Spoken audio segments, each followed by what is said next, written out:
Hi everyone, Eugene Sachs here with another review from GameCritics.com. It was a normal evening for Maya, sitting down to a dinner she didn't like with her family. Then the phone rings, and she answers it. But no one's on the other line when she picks up. When Maya returns to dinner, everyone is gone, and the door is left open. Walking outside, Maya finds herself in a lonely castle with no one else around and the ruins of her house behind her. Despite how unexpected and unsettling this is, she has nothing else to do but move forward and try to find some answers. Love Eternal is a precision platformer where players control Maya as she tries to escape the castle she finds herself in. Players will run, jump, and reverse gravity to navigate spike pits, lasers, and escape the occasional monster chasing them. As they explore, they'll start to uncover the truth of why Maya is there and why this castle was created in the first place. Love Eternal may have a reasonably short story, but that doesn't mean it'll be easy to get through though, as this is one of the most punishing platformers I've played in a long while. Players will be on a knife's edge, making sure they hit each jump and change gravity at the perfect moment in order to progress safely through the world. When players flip gravity, they can't flip it again until they hit solid ground or run into a red crystal. Of course, this means that if players change gravity at the wrong time, don't jump far enough, don't time movement exactly right, death is inevitable. It requires skill and precision.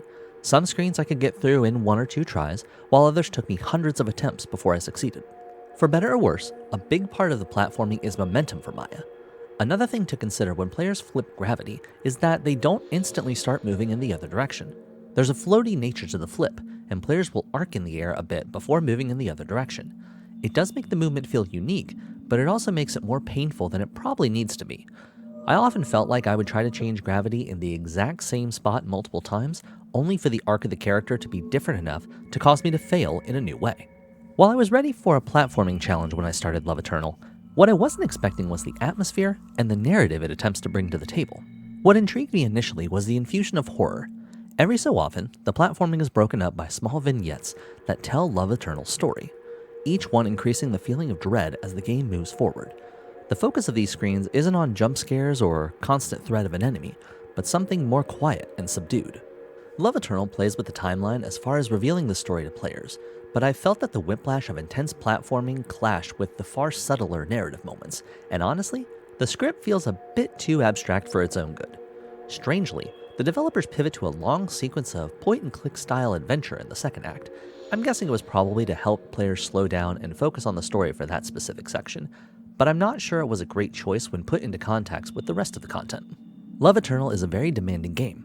It demands perfection for its platforming, focus for the narrative beats, and patience for both.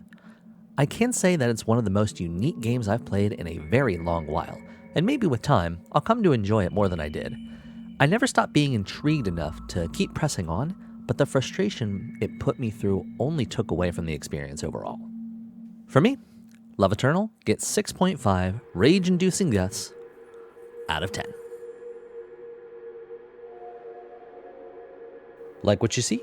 Check out more accessible interviews and reviews, as well as our favorite upcoming game trailers right here on GameCritics.com. Be sure to like the video, subscribe to the channel, and hit that notification bell to be notified as soon as we post something new.